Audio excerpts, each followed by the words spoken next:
నన్ను విష్ణువు అంటారు. నేను మరియు శివుడు ఇద్దరం కలిసి స్నేహాభావంగా భక్తిగా ఇద్దరం ఒకరికొకరం గౌరవించుకుంటాం. నేను ఇప్పుడు శివుడు తన ఇంటిని కోల్పోయిన ఘట్టం గురించి చెప్తున్నాను. ఇది బద్రీనాథ్ చరిత్ర. బాగా వినండి. పురాణాల్లో చెప్పినట్లుగా హిమాలయాల్లోని ఒక అందమైన ప్రదేశం బద్రీనాథ్. ఇది మోక్ష ప్రాప్తికి మార్గం చూపించే పవిత్ర స్థలంగా భక్తులందరికీ ఎంతో ప్రీతిపాత్రంగా ఉంటుంది. కాని బద్రీనాథ్ క్షేత్రానికి సంబంధించిన ఒక ఆసక్తికరమైన పురాణ కథ ఉంది. ఒకప్పుడు భగవాన్ శివుడు మరియు దేవి పార్వతి హిమాలయాల్లో ఒక ప్రదేశంలో తపస్సు చేసుకుంటూ ఉండేవారు. ఆ ప్రదేశం శివుడికి ఎంతో ప్రీతిపాత్రమైనది. అక్కడి ప్రశాంతత, పవిత్రత వల్ల ఆయనకి తపస్సు చేసేందుకు ఇది ఒక ఉత్తమ స్థలంగా అనిపించింది. భక్తులు కూడా ఈ ప్రాంతాన్ని శివునికి సంబంధించిన పవిత్ర స్థలంగా భావించేవారు. కాని భగవాన్ మహావిష్ణువు ఆ ప్రదేశాన్ని స్వయంగా ఆశీర్వదించాలని అనుకున్నాడు.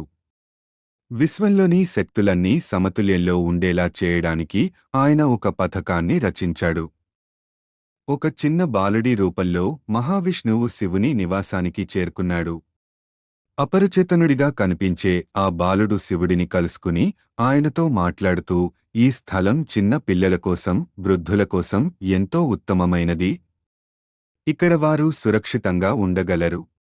కాని మీరు ఈ ప్రదేశాన్ని విడిచిపెట్టి మరొక ప్రదేశానికి వెళ్లడం మంచిది అని అన్నాడు. శివుడు మొదట ఈ మాటలను పెద్దగా పట్టించుకోలేదు.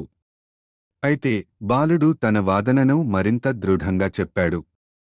ఇది ఓ తపస్సు చేయదగిన ప్రదేశం మాత్రమే కాదు, భగవంతుని దర్శనానికి, తపస్సుకు అర్హమైన చోటు అని చెప్పాడు. శివుడు ఆ బాలుడి మాటల్లో ఉన్న అర్థాన్ని గుర్తించాడు. బాలుడు ఎవరో తెలుసుకోవాలనే ఉద్దేశంతో తన దివ్యదృష్టిని ఉపయోగించాడు. వెంటనే బాలుడి రూపంలో ఉన్న భగవాన్ మహావిష్ణువు తన అసలు స్వరూపాన్ని ప్రదర్శించాడు.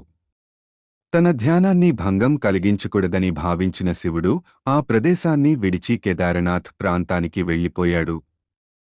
అప్పుడు నుండి బద్రీనాథ్ మహావిష్ణువు ఆలయంగా మారిపోయింది. ఈ కథ భక్తుల మధ్య బద్రీనాథ్ మరియు కేదారనాథ్ ఆలయాల గొప్పతనాన్ని తెలియజేస్తుంది. ఈ రెండు పవిత్ర స్థలాలు నేటికీ భక్తుల ఆధ్యాత్మిక ప్రయాణంలో ముఖ్యమైన భాగంగా ఉంటున్నాయి.